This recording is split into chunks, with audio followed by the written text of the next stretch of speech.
Avez-vous le réflexe de lire à travers les lignes? Quand un collaborateur vient vous voir pour se plaindre, pour vous rapporter les agissements d'un autre, pour vous faire part de sa colère ou de sa fatigue, pensez-vous avoir le recul nécessaire pour vous demander quel message se cache derrière? L'objectif de cet épisode est de vous sensibiliser à l'intelligence émotionnelle et de vous donner des pistes pour mieux se connaître et mieux travailler ensemble.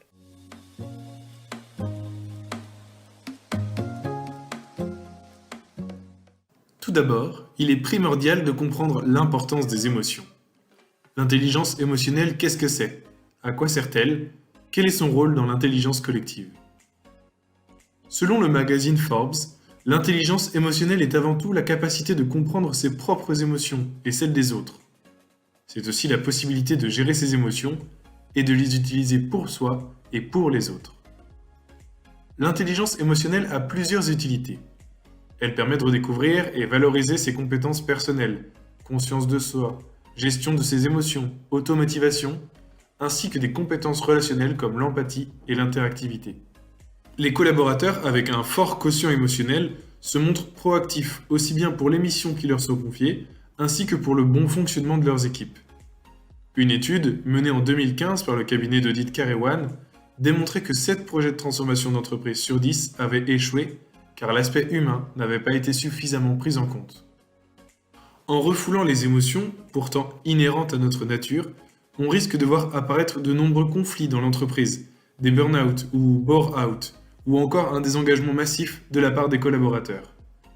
Prendre en compte ses propres émotions et celles de ses collaborateurs permet de mieux gérer cette incertitude émotionnelle qui est trop souvent présente en entreprise. En connaissant ses limites et celles des autres, il sera plus facile de s'adapter aux situations stressantes ou imprévues. Cela permet de déployer toutes les richesses émotionnelles de chacun, mais aussi de connaître ses faiblesses pour mieux réagir. Quand je suis faible, c'est alors que je suis fort.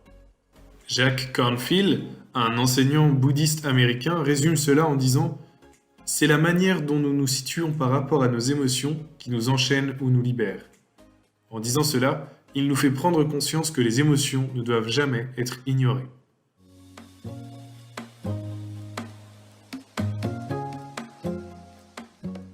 La conséquence principale de l'exploitation des émotions est un meilleur fonctionnement de l'équipe.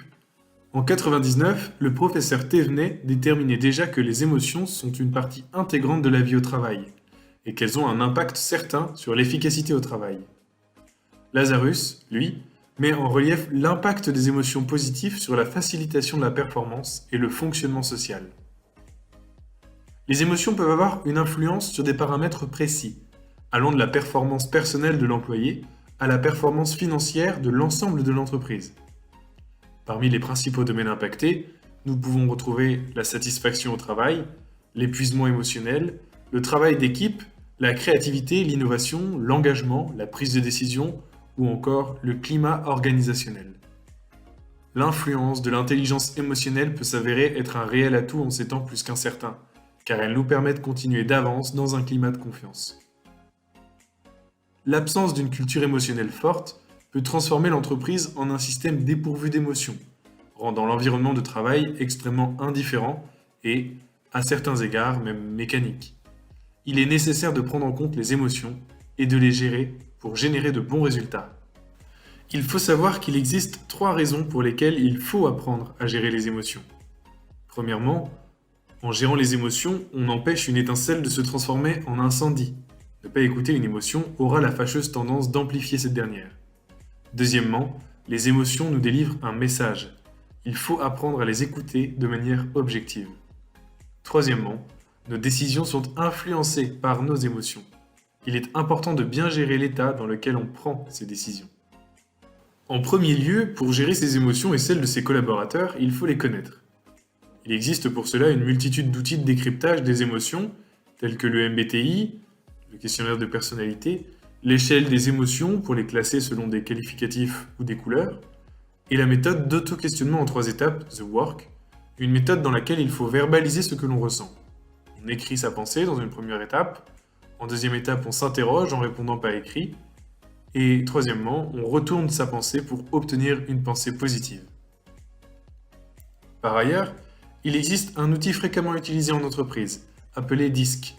C'est un outil d'évaluation psychologique qui a été popularisé en 1928 par un psychologue américain, un certain William Marston, créateur par ailleurs du personnage de Wonder Woman. Vous avez sûrement déjà croisé cet outil qui classifie 4 traits émotionnels en leur associant 4 couleurs. La dominance en rouge, l'influence en jaune, la stabilité en vert et la conformité en bleu. Chaque trait permet d'expliquer le comportement des individus dans leur vie professionnelle comme personnelle. Il est une vraie grille des comportements humains. Une fois compris et appliqué, il permet à un leader d'optimiser au mieux les capacités émotionnelles de son équipe et aussi d'éviter les heurts ou les confusions.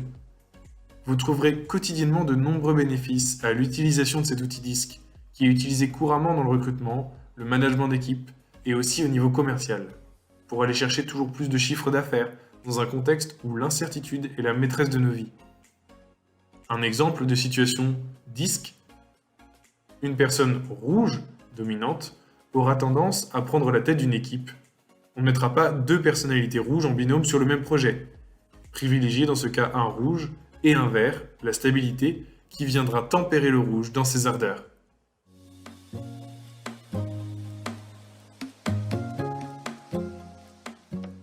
Mais attention, il existe des limites. Développer l'intelligence émotionnelle à l'excès peut tout de même présenter certains inconvénients.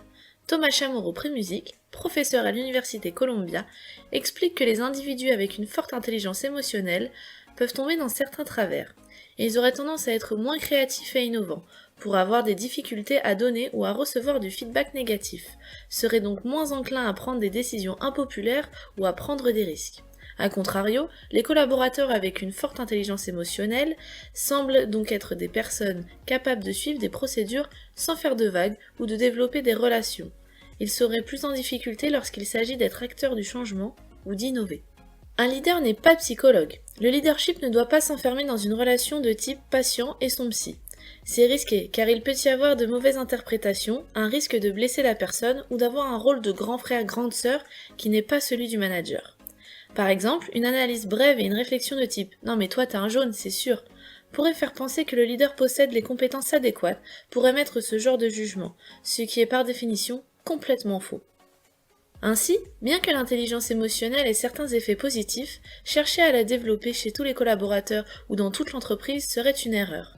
Par exemple, les infirmiers qui doivent faire preuve d'empathie au quotidien seront très certainement plus performants s'ils disposent d'une intelligence émotionnelle développée, tandis qu'un comptable, dont le travail implique moins d'interactions interpersonnelles, pourra voir sa forte intelligence émotionnelle se révéler contre-productive.